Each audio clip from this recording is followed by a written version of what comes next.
Talk about South Goa.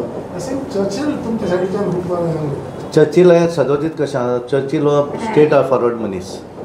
ताका जें बरें कारण कशें आसता, is a down to earth politician. आनी सदोदीत जें आपल्याक दिसता तें सदांच उलयलां. आनी त्यामुळे भारतीय जनता पार्टीचें मोदीजीचेर तेचें एक वेगळें रिलेशन आसा तांचे कडेन.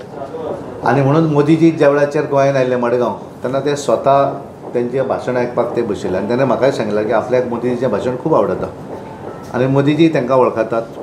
आनी त्यामुळे चर्चिल आलेमांव जे आसात ते सदोदीत आमचे एक बरे मित्र, बरे वेल विशर आसात. आनी त्यामुळे तांकां खबर आसा की हो देश फुडें वचूं जाय. ह्या देशा भितर ज्या तरेन काम चलिल्लें आसा हें खरोखर बरें आसा. आनी त्यामुळे ते सदोदीत हें आसतात ते अशें, कारण तेंच्यांनी हें न्ही, जें एक्चुअल जें दिसता कोण आपल्याक कितें उलयतलो हाचेर ते वचना. जें एक्चुअली करेक्ट आसा तें उलोवपी मनीस म्हणजे ते. पळय तें कशें आसा, तें जॉयनींग वगैरे तें विधानसभेक अजून काय तशें अजून येना. विधानसभेक अजून दीस आसा आनी त्यामुळे तेन्ना तें डिसिजन येतलें. तोच कित्याक खूब जाण आसात. मागीर पळोवया. Thank you very much.